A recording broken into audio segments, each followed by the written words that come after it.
2019 నుంచి 2024 వరకు హత్యలు, దాడులు, అత్యాచారాలు, దమనకాండలు, విధ్వంసాలు, విద్వేషాలు, ఇన్ని రకాలుగా రాష్ట్రాన్ని మొత్తం నాశనం చేసేసి దానికి తగిన మూల్యం చెల్లించుకున్నారు. అసలు మీరొద్దు, మీ పార్టీనే వద్దు అని చెప్పి ఆంధ్ర రాష్ట్ర ప్రజలు మిమ్మల్ని 11 సీట్లతో కూర్చోపెట్టారు. కనీసం ప్రతిపక్ష హోదా కూడా వైసీపీ పార్టీకి దక్కలేదు. దాన్ని ఎందుకు అలా చేశారు అని చెప్పి వాళ్ళు పోస్ట్మార్టం చేసుకోవాల్సింది పోయి, ఎందుకు ఇలా జరిగిందని పోస్ట్మార్టం చేసుకోవాల్సింది పోయి తెల్లారే శవ రాజకీయాలకి దిగారు. తెలుగుదేశం పార్టీ వాళ్ళు ఏదో దాడులు చేస్తున్నారు మా మీద అని చెప్పి కొత్త శవ రాజకీయం స్టార్ట్ చేశారు. అసలు వైసీపీ పార్టీ అంటేనే ఏడుపుగొట్టు శవ రాజకీయాల పార్టీ అని చెప్పి రుజువయ్యింది. అసలు ఆ పార్టీ పుట్టిందే శవ రాజకీయాలతో. రాజశేఖర్ రెడ్డి గారి శవంతోనే ఆనాడు సంతకాలు సేకరించి రాజకీయం చేసిన దిట్ట ఈ జగన్మోహన్ రెడ్డి. ఆ తర్వాత ఎవరూ చనిపోకపోయినా కూడా ఓదార్పు యాత్ర పేరుతో శవ రాజకీయాలు చేశారు ఈ జగన్మోహన్ రెడ్డి. తర్వాత 2019లో బాబాయ్ శవాన్ని అడ్డు పెట్టుకొని శవ రాజకీయాలు చేసి ఒక్క ఛాన్స్ పేరుతో ఏదో ప్రభుత్వం ఫామ్ చేసుకోవటం జరిగింది. ఇప్పుడు మళ్ళీ అదే శవ రాజకీయాలు ఆంధ్ర రాష్ట్రంలోనే కాకుండా ఏకంగా ఉపరాష్ట్రపతి గారిని కూడా కలిసి ఢిల్లీలో శవ రాజకీయాలు చేస్తూ ఉన్నారు.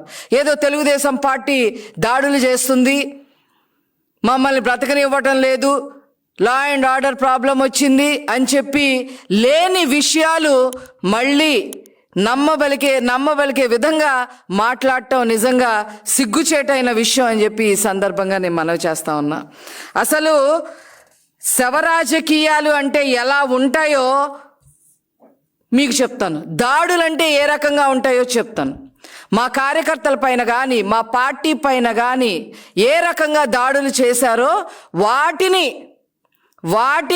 దాడులు అని అంటారు అని చెప్పి మీకు గుర్తు చేయడానికే ఈరోజు నేను ఈ ప్రెస్ మీట్ అటెండ్ అవడం జరుగుతుంది. పల్నాడు జిల్లాలో తోటా చంద్రయ్య అనే మా కార్యకర్తని జై జగన్ అని అంటావా లేదా అని చెప్పి అడిగి, జై జగన్ అని నేను జై చంద్రబాబు అనే అంటాను అని మాట్లాడినందుకు తోటా చంద్రయ్య గారిని అక్కడికక్కడే నరికి చంపేశారు. దాన్నే హత్య అంటారు, దాడులు అంటారు. అలాగే పల్నాడు జిల్లాలో కంచర్ల జల్లయ్య యాదవ్ అనే అతన్ని ఇదే రకంగా నరికి చంపేయటం జరిగింది.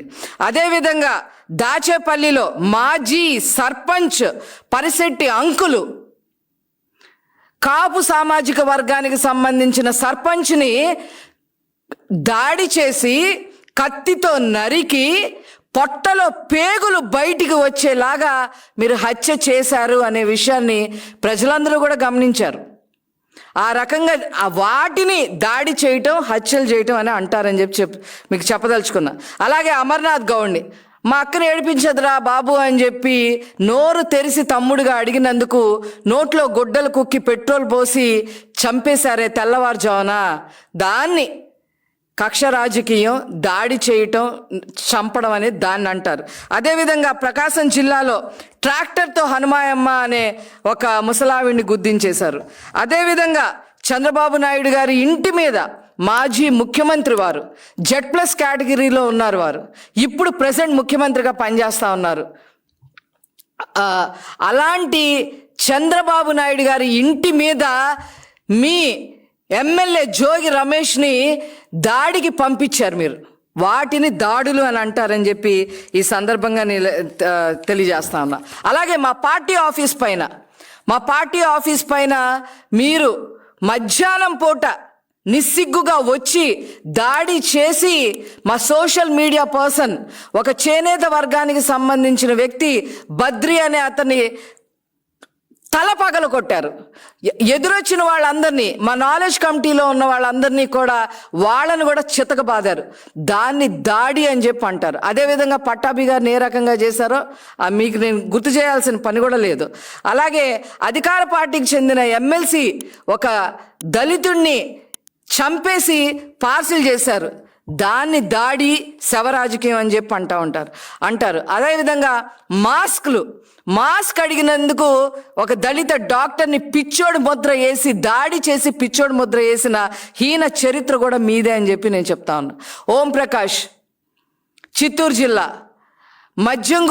కల్తీ మద్యం గురించి ప్రశ్నించినందుకు తెల్లార శవమై తేలాడు.